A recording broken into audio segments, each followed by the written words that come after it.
Para sa susunod na taon, inilagay natin ang budget ng kani-kanilang ahensya ang mas mataas na subsistence allowance ng ating mga uniform personnel sa Bureau of Fire Protection, sa Bureau of Jail Management and Penology, and Philippine National Police at PPSC, and ating pong Philippine Coast Guard.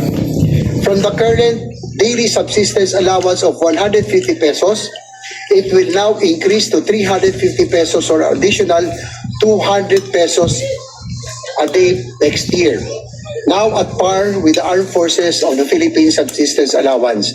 Just to be clear, Mr. President, yung sinabi po na ito po ay pork barrel, hindi po totoo.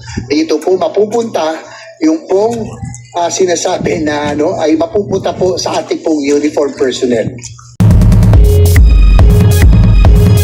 I move that we approve and ratify the conference committee report of the disagreeing votes on House Bill number 4058. I so moved.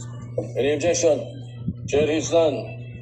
The conference committee report on the disagreeing votes on House Bill 4058 is hereby approved and ratified.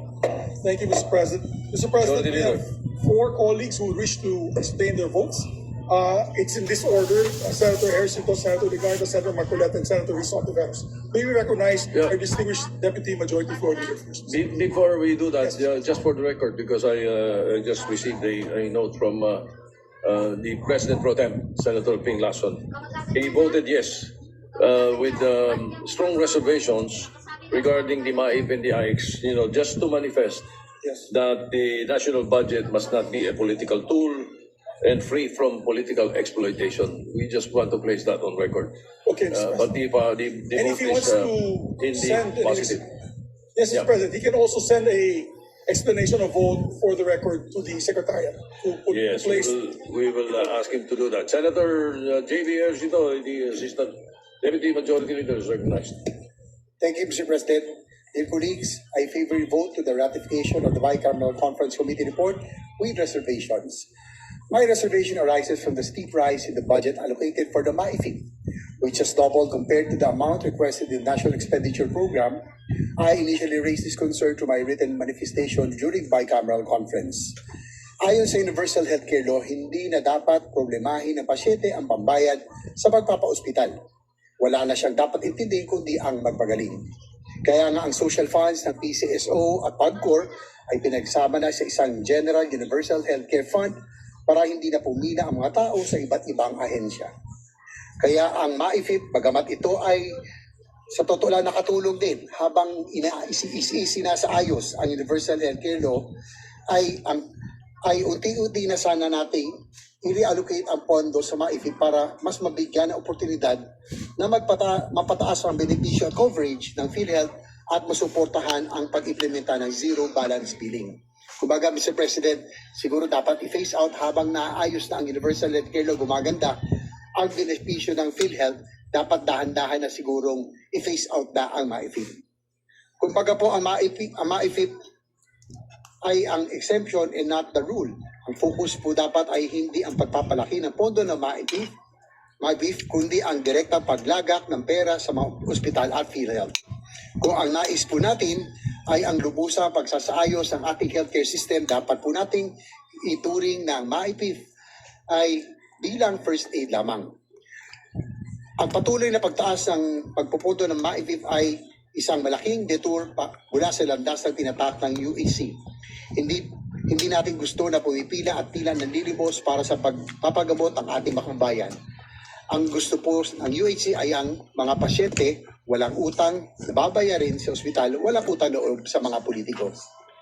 As we approach the 10-year mark of the implementation of the Universal Healthcare Law, it is my fervent hope that we choose and work to keep its promise that the health of the Filipino people is protected at all times and never dependent on who they know or on the availability of discretionary assistance. But despite my reservations, I gave my affirmation in light of the following, Mr. President. First, I recognize the serious and tireless effort of our hardworking Chairperson of the Committee on Finance, Senator Wing Gatchalian, to ensure a transparent and reform-oriented budget. He ensured that every stage of the budget deliberations was not only thorough but open, inclusive, and accessible to all. Kahit po Noche Buena na, gusto pa rin niyang magtrabaho. Umiiwas po ata sa mga inaanak. at gusto mamasko sa kanya. Biro lang, bro, Mr. President. Palibasa, single po at bachelor ang ating chairman ng Committee on Finance. Napakasipag po talaga. Siguro po ay kaya na natatili isa sa mga most eligible bachelor si Senwin ay dahil sa kanyang dedikasyon sa kanyang trabaho. Yes, he is a bachelor but he is married to his passion which is public service. Lagi po siyang may date kay Inang Bayan. Second, there may be items we do not agree with, pero ganun po talaga ang realidad ng Bicameral Conference Committee. This is a process of reconciliation and compromise between two chambers. Sabi nga, we win some, we lose some. Pero simula pa lamang po, panalo na ang taong bayan dahil may win ang Senado. Our collective efforts have put forward reforms that funded our advocacy on transportation and mobility, support for our men in uniform, and the implementation of the Universal Healthcare Act, including addressing mental health concerns. Doon po sa DILG committee for which I was the subcommittee chair. Maraming salamat po kay Senwin Gatchalian for giving me this opportunity to defend a big agency like the DILG. Ay para sa susunod na may mga ganda balita po tayo, Mr. President, para sa susunod na taon, inilagay natin ang budget ng kani-kanilang ahensya ang mas mataas na subsistence allowance ng ating mga uniform personnel sa Bureau of Fire Protection, sa Bureau of Jail Management and Penology, and Philippine National Police at PPSC, and ating pong Philippine Coast Guard. From the current daily subsistence allowance of 150 pesos, it will now increase to 350 pesos or additional 200 pesos a day next year. Now at par with the Armed Forces of the Philippines Subsistence Allowance. Just to be clear, Mr. President, yung sinabi po na ito po ay pork barrel, hindi po totoo. Dito po mapupunta yung pong sinasabi na ay mapupunta po sa ating pong uniform personnel.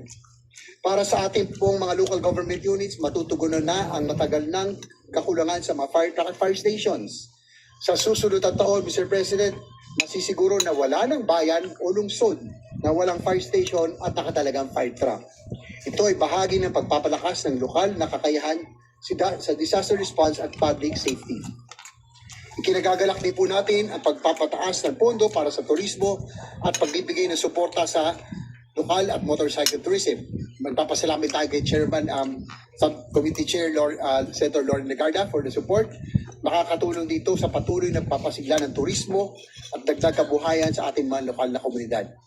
Sa DOTR naman, Mr. President, I'm also happy to welcome the support of our intervention, which was accepted, of course, and supported by the Chair of the Committee on Finance, the continued inclusion of funding for the foreign assisted projects or the FAPs of the Department of Transportation will now be launched, majority of which will be now launched under the program appropriations, while likewise securing a commitment to expedite the release of its funds under the program appropriations. This will accelerate further the implementation and timely completion of our major rail infrastructure projects, consistent with program timelines and financing agreements to avoid any additional cost to the government. Lastly, we cannot afford a reenacted national budget. It will cause a further economic downturn and slow down our progress. What we need is to boost our economic activities and increase in government spending. Spending on the right priorities, the final version of the fiscal year 2026 General Appropriations Bill will be ratified today. Though not perfect, will help our country for the meantime to keep afloat amidst drowning controversies brought about by the flood control scandal. This representation is grateful for the opportunity to help shape the people's budget for 2026. Our ratification of the 2026 national budget today is only a step towards a people-centered budget.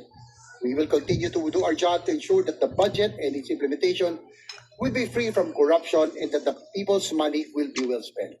So again, we would like to congratulate our chair of the Committee on Finance, Senator Win Gatchalian, our leadership, of course, led by Senate President Vicente Soto, for this reform-oriented people's budget. Maraming salamat po, Mr. President.